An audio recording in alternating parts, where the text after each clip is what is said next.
Hello everyone. I am going to use this video to introduce the online version of Ruchardt for experiment number 1. I'm on the course website, and what I'm going to do is the first part of the video will probably be relatively short. I'm just going to give some tips on how you can use the videos that are provided to collect the data that you need. And then in the second part of the video, which could possibly be useful for people not doing the online labs as well, I'm just going to do a bit of a quick introduction to some data analysis with Python. So specifically, what we'll learn or what we'll see how to do is how to import data into Python, and then how you can then go and plot a histogram and do some formatting and export those plots as images, a PDF or a JPEG or something like that. Okay, so let's get into it. I'm on the course website. If you're doing the online version of the lab, you'll scroll down here to manuals for online labs. And the first one is the Ruchardt manual. So you could click on that, get the PDF. And so here's the PDF of the manual. And so a large part of the manual is similar to the in-person version. Specifically, let me point out that there is the pre-lab assignment with a couple of questions for you to submit. And then down here is where it talks about 100 trials of the experiment has been recorded, and a video of those 100 trials or 100 plus trials is available on YouTube. The goal is, as we'll see, what we're going to have is a large jar right here, a large jar filled with air, and then a long narrow tube coming out the top. We're going to drop a tight-fitting ball down that tube, and the ball is going to undergo some oscillations, some damped oscillations. Experimentally, the goal is to determine the period of those oscillations and then use that measurement to deduce something about the number of degrees of freedom of the gas inside the jar. Okay, so if we go down here, besides the lab manual, there are two things. There's a link to the video, and then there's also a set of instructions for measuring time intervals in YouTube videos. And so I'm going to use those, and we'll come back to them in a second. Okay, so I'm just going to click on the link to the video. Let me just go to the beginning of this video, and I'll just pause it for a second. So here's the apparatus. Here's the jar. It's filled with air, and there's actually a little rubber stopper in here. That rubber stopper seals the jar so that the air can't escape. But eventually this ball is going to fall into the bottom, and so that rubber stopper will be removed, and the jar will be tipped over so that we can extract the ball. Once the ball's been extracted, the rubber stopper goes back in, and the ball gets inserted to the top again. Before we watch it, there is some information that you will need to complete your analysis that's inside the description of the video. So that information includes the mass of the ball, the inner diameter of the tube that the ball is dropped into, the volume of the large vessel on the bottom, so it's basically 10 liters, and the pressure outside at the time that the video was recorded was 101.7 kilopascals. So that's very close to 1 atmosphere. Okay, so let's just run the video for a second. So it's just labeling some of these things.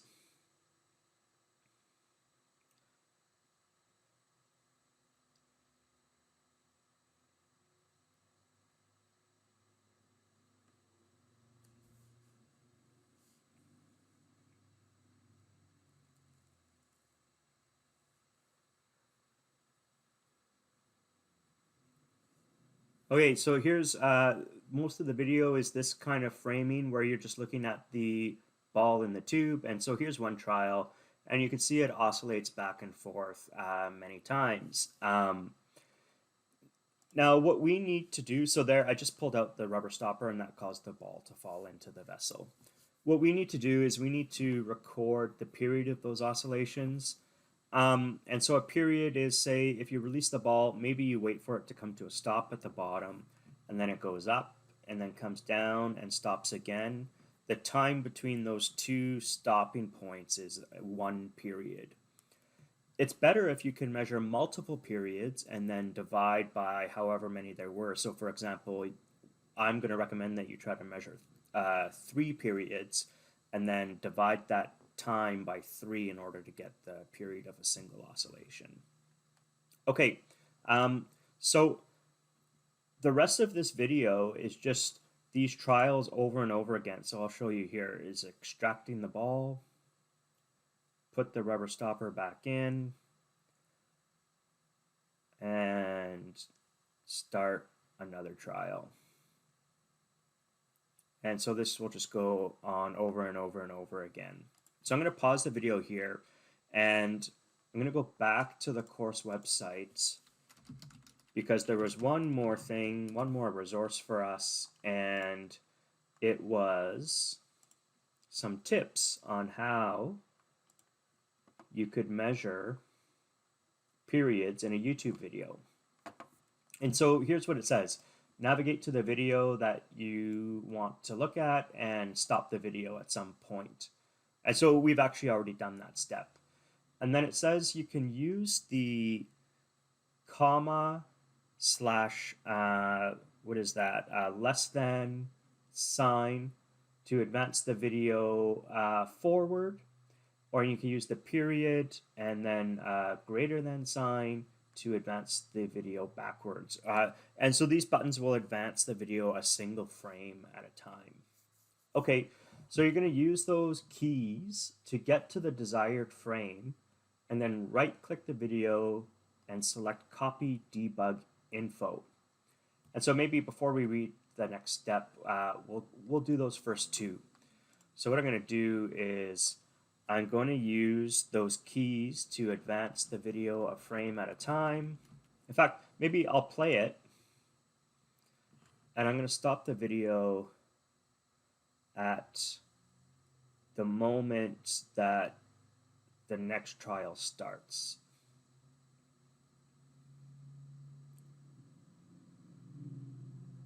Okay, so I'm going to stop it here. And so I can advance a frame at a time, so I'm going back a single frame at a time. And what I'm going to do, now I'm going forward, I'm going to just find the point where the ball comes to a stop. So right between here is going down now and then up. So right here is the frame that I want. And then what the instructions said is to do a right click and then copy debug info. Okay, so that's copied.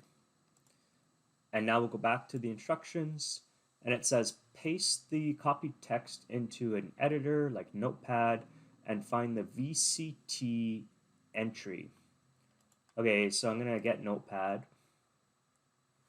and I'm going to just Control V. I'm just going to paste all of that stuff, and the entry it says to look for is this VCT, and it says 81.434. Now, if we go back to the video,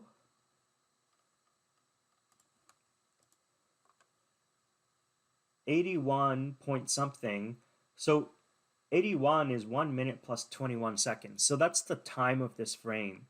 This little timer in the YouTube video is accurate only to a second. So that's why we can't use it to make accurate period measurements. But this method of copying this debug info and pasting it in here and finding VCT, we get a much more accurate time measurement of the frame that we're interested in.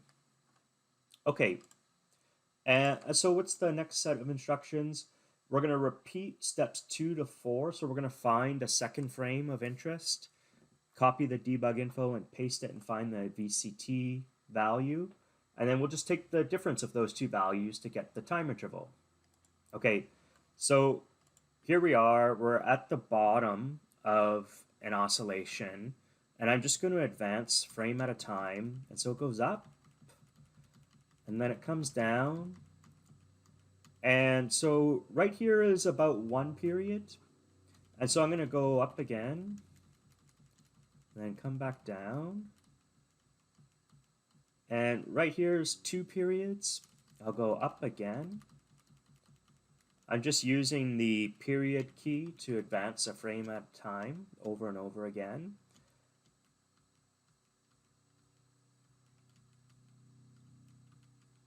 And so right about here is after a total of 3 periods. And so I'm going to copy the debug info.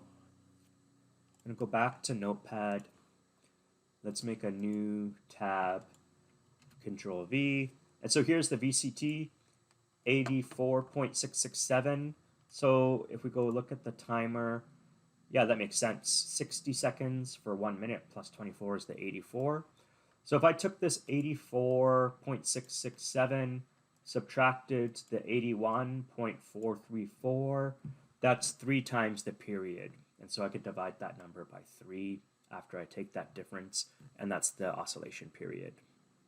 And so I forget, what does the manual say that you're supposed to get at least 100 measurements of 3 times the period. And so everything we did would be one of those measurements, and then you would do that at least 99 more times for 99 different trials. Don't analyze the same trial over and over. Choose 100 different trials to analyze. Okay, and so that's it. That's it for the data collection. It's pretty straightforward, I think. And so I think if you read through the manual, it says, oh, well, it's right here. It says plot a histogram of your measurements using Python. And so in this next part of the video, I'm going to focus on how you can use Python to plot a histogram. So in fact, let's go back to the course website now. And so here we are.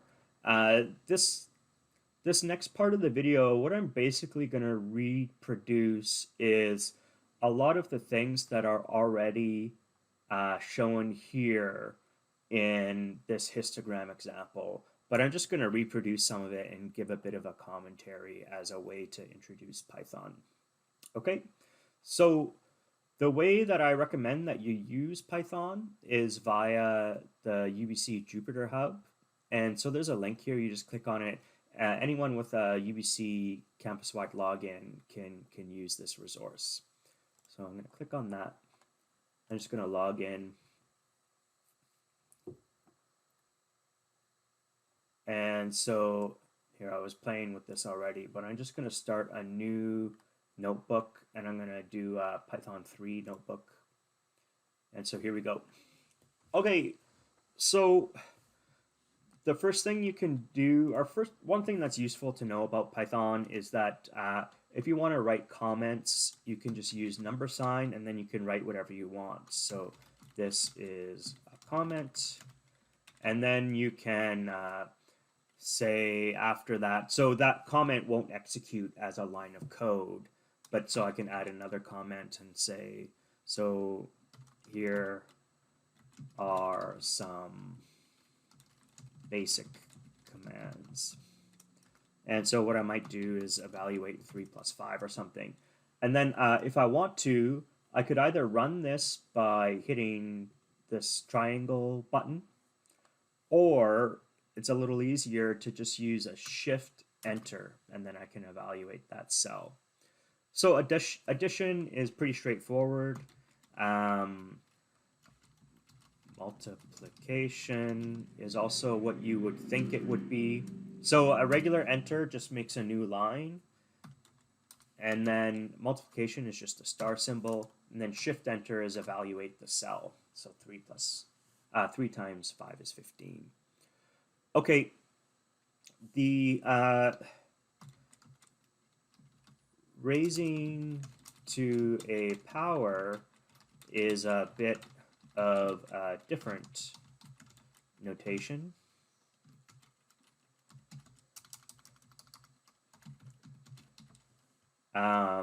So Oh, sorry, I hit Shift Enter. I just wanted a regular enter. So here we go. So 2 to the third power, like that's maybe a more conventional notation that people might be familiar with, but in Python, that's not how you raise to a power. What you do is you use 2 multiplication signs, one after another, and so that's 2 raised to the power 3, and that should evaluate to 8, and it does. Okay, then you start to get to some more advanced things. Well, advanced, I don't know about advanced, but you might want to evaluate, say, a trig function. And so if I wanted to do that, I might guess that it would be something like some sine of pi over 2. And if I do Shift Enter to evaluate that, I get an error. And it's so it says sine is not defined. And so now we are at the point where we have to import what are called modules. And so the modules have kind of pre-built functions inside of them that we can use to do some common tasks that we might want to do, like taking the sine of something. One of the modules that you'll almost certainly always want to import is called Numpy. And so we can use modules to take advantage of some pre-built functions. The module Numpy you'll almost always want to use. Okay, and so the way that you would import the module is you'd say import. Our module is called Numpy, and then most people will give a shortcut name for it, and so NP is what most people will use.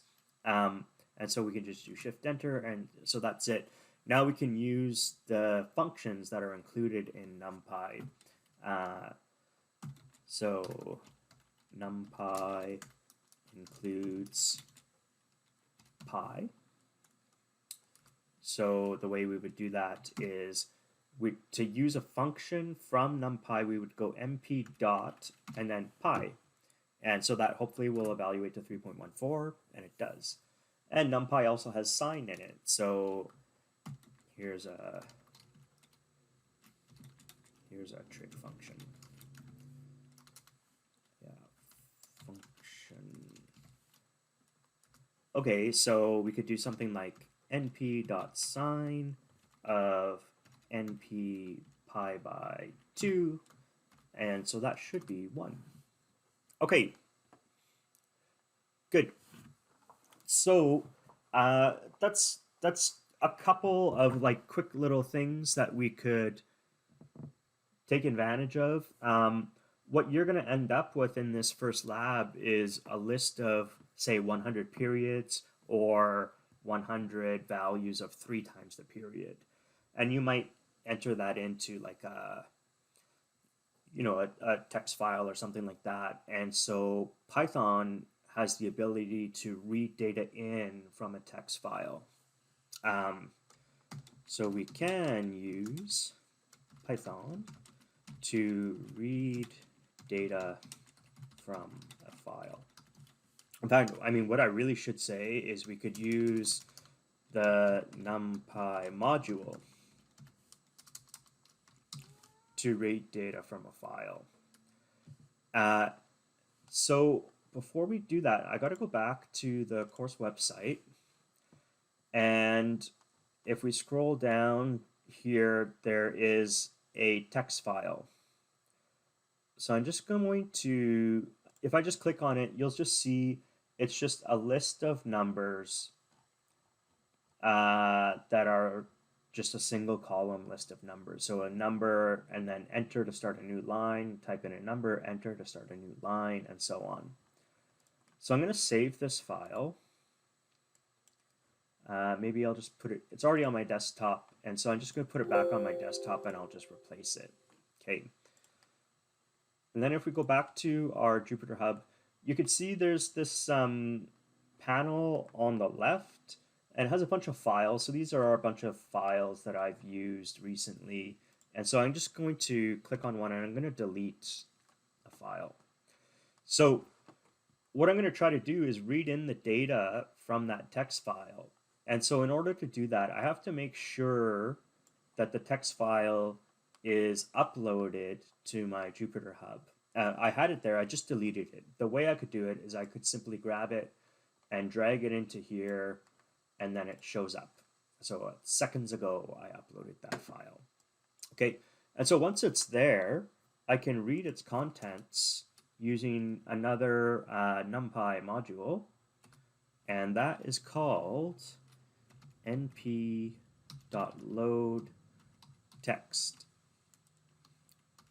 And then I have to give the file name. And so it's histdata.txt.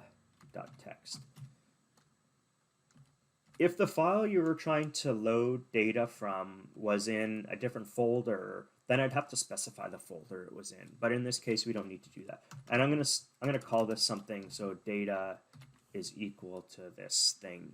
And then just do a shift enter. And what's the problem? So we got an error, histdata.txt.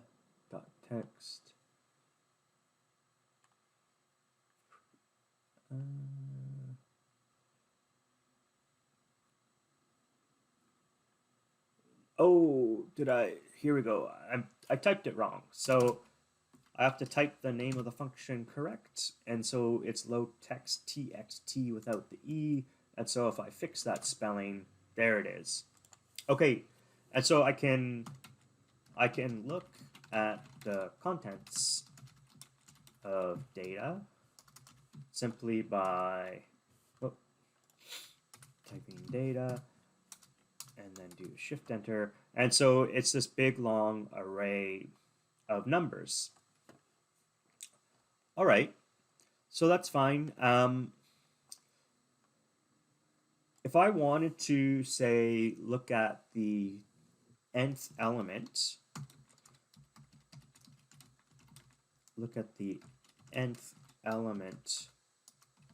of the data array that we made, what I could do is I can say data, and then square bracket, the 40th element would be that number. So 1.781 times 10 to the minus 7. I could also look at a range of elements. Look at a range of elements. And so the way you would do that is similar notation, but I would say go from 40 to 48, and I should get a list of, I guess it should be 9 values, should it be? So it should be the 40, 41st, 42nd, 43rd, 44th, 45th, 46th, 47, 48. So it should be 9 values. 1, 2, 3, 4, 5, 6, 7, 8. 1, 2, 3, 4, 5, 6, 7, 8. Maybe I just can't count. 40, 41, 42, 43, 44, 45, 46, 47, 48. Oh, yeah, I would have thought that it would be 9 values, but I'm getting only 8 of them. So let's do this. Let's do, in Python, we start from 0 and 3. So it's giving me the 1.15, 1.48, 2.99. Okay. So what it does is it gives you from 0 to 1 minus this one. So it gives, if you specify from 0 to 3, it's only going to give you the 0th, the 1st, the 2nd. Okay, anyway, so that's what it does. So we can also view only every nth element. And so what we could do is we could say data, go from 40 to say 60, but show me only every 5th element in that range. And so we get a subset of the elements from 40 to 60. Okay, so there's Numpy. We used a lot of its features to do, say, trig functions, access pi, load data into an array. For plotting, we're going to import another module. And so to plot, it's useful to use the, what's it called? It is called the matplotlib module. So for anyone that has any familiarity with MATLAB, matplotlib clones a lot of the commands that MATLAB uses. So if you're already familiar with those, then plotting becomes very easy in Python. So anyways, we're going to import this module. The text, it's matplotlib, and then it's .pyplot is the way to load this module.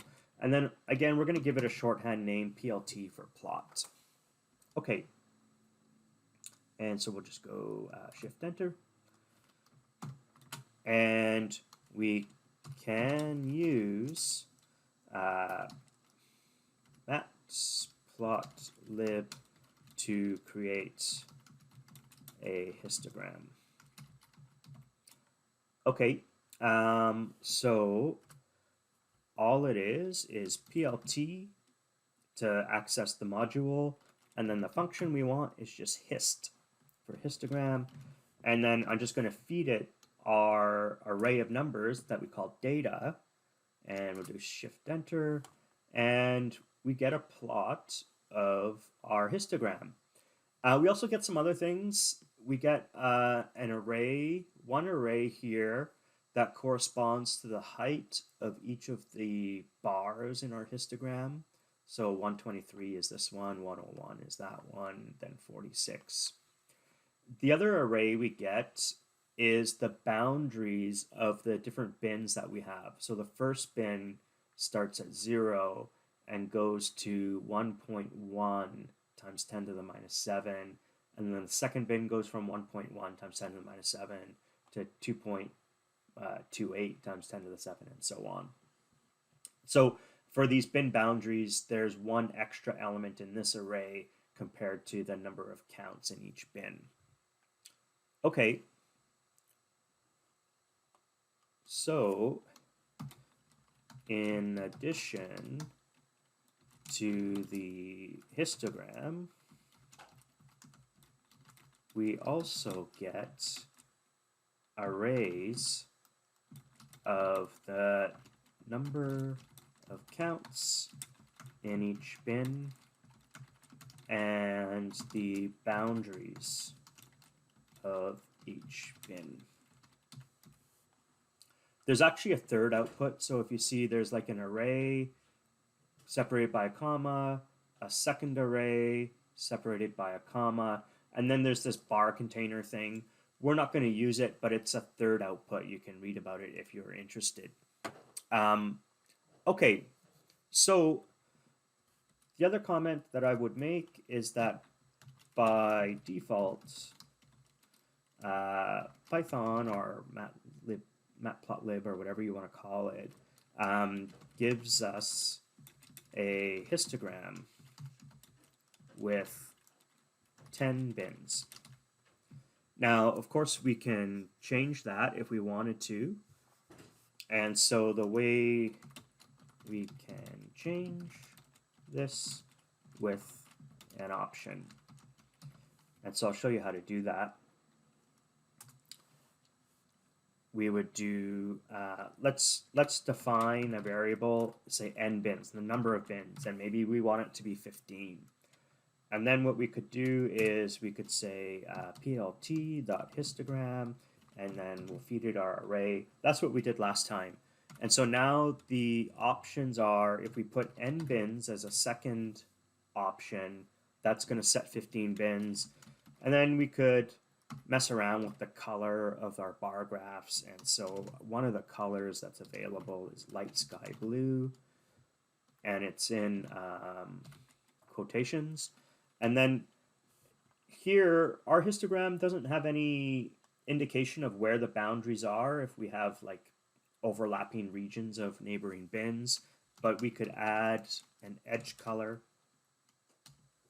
and I'm going to use K for edge color. K stands for black. They don't use blue because B is designated for blue. But yeah, if we evaluate this, then I've made some kind of typo again. And oh, this color is supposed to be equals light sky blue. And so that should fix it, I think. And there it is. Okay, so there's our plot. It has more bins this time, and it has a little bit of formatting. All right.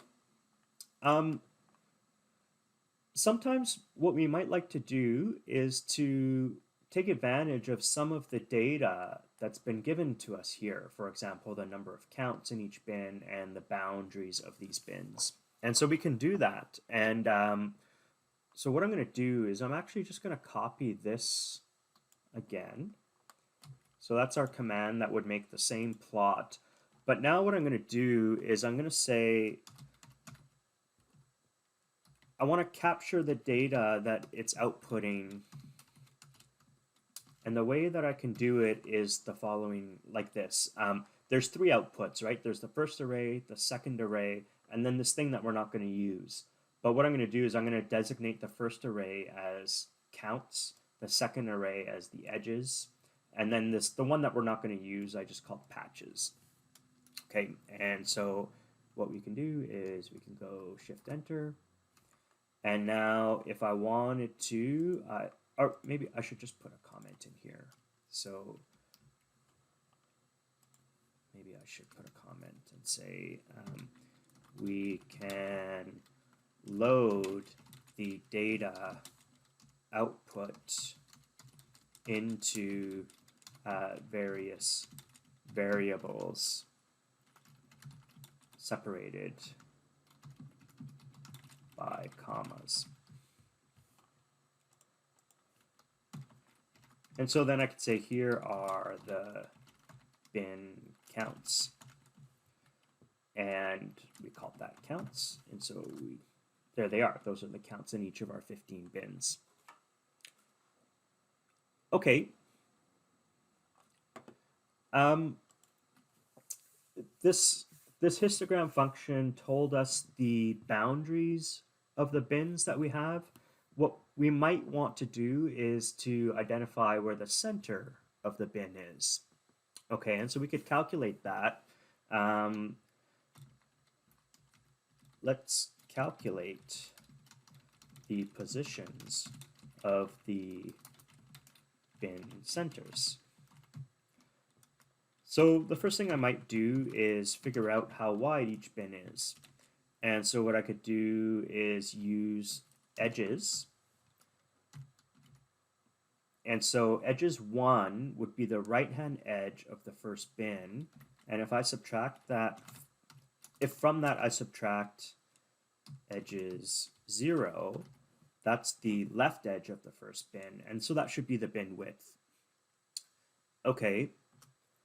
And then the centers I could find by taking our array for the edges and then adding 1/2 of the bin width. Okay, now that's not going to be exactly what we want, because remember, if there are n bins, there are n plus 1 elements in the edges array. And so I don't want to use every single element. I want to leave off the last one. Okay? And so what we could do is we could go from 0 to the length of the edges array. And remember, when we did that 0 colon to 15, we didn't go all the way to 15, we only went to the 14th. So I think that should work. except if we have 15 bins, I think our edges is going to have 16 counts in it. In fact, what we could do instead is, let's see, if we go, I think len is the length of an array. So if we take the length of an array, that should be, yeah, the length of that array is 16. So in fact, why don't we just put in the length of edges here? And that should work. And just so that we can see the output, I will ask Python to display that output. And in fact, let's just make sure, let's take the length of centers. That should be 15 elements long. Oh, it's not length, it's just len.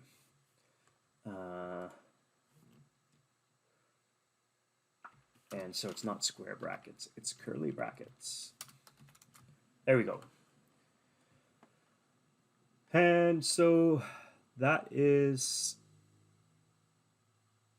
16 elements. Why is that 16 elements long?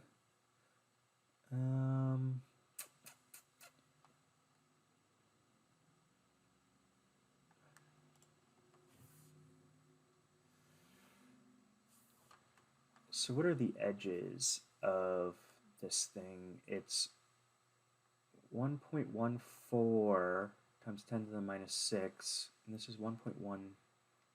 Okay, so I think we have an extra. So this is the right-hand edge of the very last bin. And so our center should be less than, our last center should be less than 1.14, but we're getting 1.18. So we have an extra one in here. So I think, I got confused, but I think we have to subtract that off. And if we do that now, I guess we get 15. Okay. So let's make a scatter plot. So if we just do a plt.plot of, let's see, centers on the x-axis and counts on the y-axis, then hopefully that will work. Shift enter. And so there it is.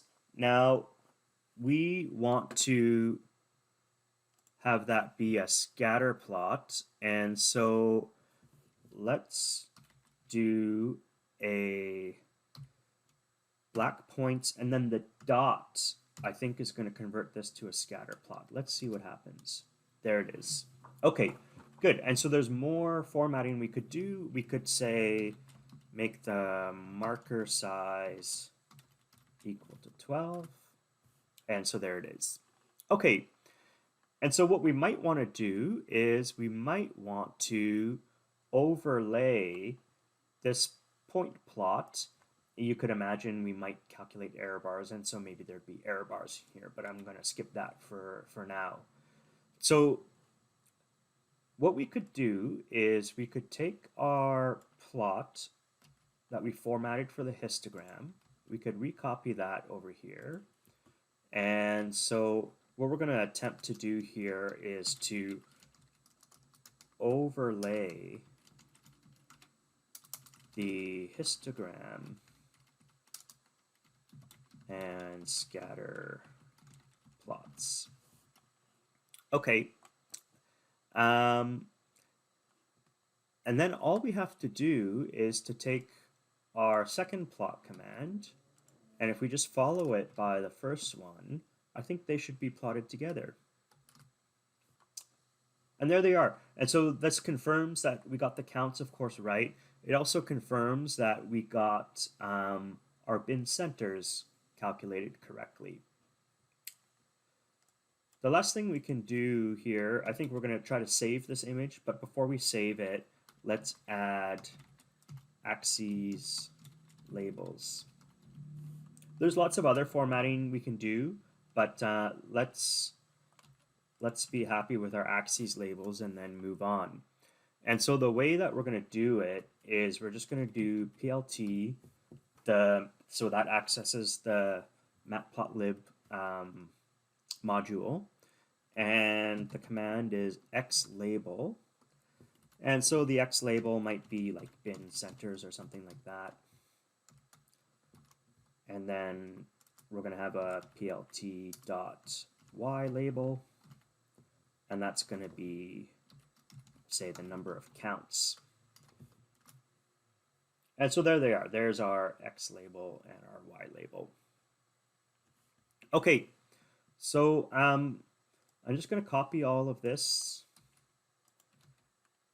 And so let's say finally, let's save a copy of this plot. Okay, so this is everything that we need to generate the plot that we want. And the way that we can save it is we can do plot.savefig. And then we just have to give it a name. And so we can say, let's say, histogram example. Okay, it doesn't matter what we call it.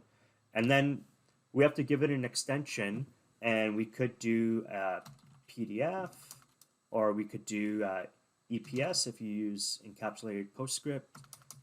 You can do PNG, or you can do JPEG. All of those will work. And so let's do the JPEG example. And so let's see, Shift Enter. And it was there. Did it save it in here? There it is. So histogram example. Okay. And once you've got it saved, you could grab this thing. Maybe you have to do a right click and download. Okay, so I think it downloaded, and if I click on it, there it is. So there's the plot that we just generated. Okay, good. So that's my introduction to collecting data for this online Ruchardt lab, as well as a quick introduction to Python, specifically using Numpy and Matplotlib to manipulate some data and to create a histogram. All right, so thanks very much, and that's it.